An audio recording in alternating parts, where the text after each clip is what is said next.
when you get in over your head with a business, you start making a lot of desperation decisions that aren't necessarily benefiting you long term as far as where you want to go, right? Because if you're struggling and you need to spend money, it's hard, right? Because you're desperate in another area, or you know you need to spend time on going on a podcast or doing an interview, but you can't leave the store. Well, that's now desperation.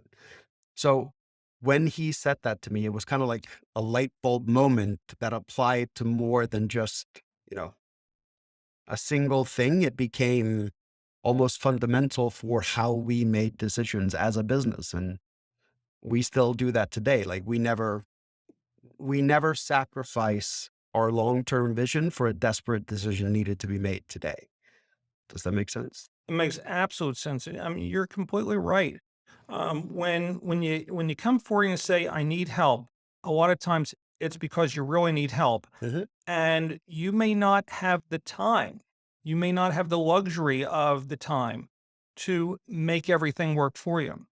And yes, if you're flailing around and you're acting in desperation and you're just clinging to stuff, yeah, you could stay alive for a little bit, Mhm. but ultimately, it's not going to be a business model that's going to sustain you in the long haul. Because yes, you did have to act out of desperation, and you'll start doing things like you'll just start throwing money at it, thinking that that's going to Yeah. solve it. You know,